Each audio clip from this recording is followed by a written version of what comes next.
शेतकरी मित्रांनो नमस्कार. निसर्ग फार्मस्टेमध्ये आपल्या सर्वांचं मनपूर्वक स्वागत. या ठिकाणी तुम्ही बघू शकता हा आपला शेवगा बाग आहे. आपण एक 5 जून या दिवशी आपण याची पंचा छाटणी घेतली होती आणि साधारण 1 महिन्यानंतर आपण याची विरळणी केली होती. आणि विरळणी केल्यानंतर आपण प्रत्येक झाडाला असे 4, 5, 6 अशा पद्धतीने आपण याला फुटवे ठेवलेले होते. आणि फुटवे ठेवल्यानंतर आपण बघू शकता अशा पद्धतीने ह्याची वाढ झालेली आहे. आणि आपल्याला आता या ठिकाणी हे फुटवे जे आहेत 5 जे फुटवे आपण ठेवलेले आहेत तर ह्याची एक हार्ड छाटणी घ्यायची आहे आपल्याला.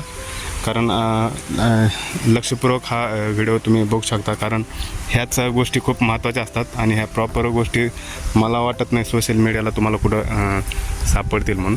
तर तुम्ही बघू शकता हे झाड आहे. आपण ह्याला एक मधल्या ज्या ब्रँचेस होते हे सर्व कट केलेले होते आणि साईडने ज्या राहिलेल्या ब्रँचेस येते म्हणजे ह्या फांद्या ह्या पण अशाच ठेवल्या होत्या.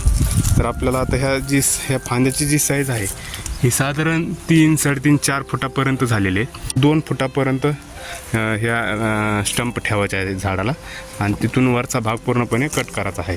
कारण आपल्याला सध्या हा जुलै महिना चालू आहे. जुलै, ऑगस्ट आणि सप्टेंबरपर्यंत तर पाऊस काळ राहणार आहे. आणि तुम्ही बघू शकता या ठिकाणी कुठं फुलं कळी पण दिसत आहेत, मकर दिसतात, पण त्याचा काही उपयोग नसतो कारण पावसाळ्यामध्ये शेवग्याला सेटिंग होत नाही. त्यामुळे आपण या ठिकाणी हार्ड छाटणी घेतली तर त्याची जी वाढ आहे ती थोडी धीमी होईल. कारण आपल्याला एवढ्या लवकर उंच झाड गेल्यानंतर आपल्याला भविष्यामध्ये शेंगा काढायला त्याचा खूप त्रास होतो. हे शेवगा बागायतदार शेतकऱ्यांना चांगल्या प्रकारे माहीत आहे. तर आपण या ठिकाणी ह्याची एक हार्ड छाटणी म्हणजे एक साधारण 2 फुटापर्यंतच आपण त्याची स्टंप ठेवणार आहे आणि बाकीचा भाग कट करणार आहोत. तर तुम्हाला दाखवतो मी या ठिकाणी मी कसा कट करतो.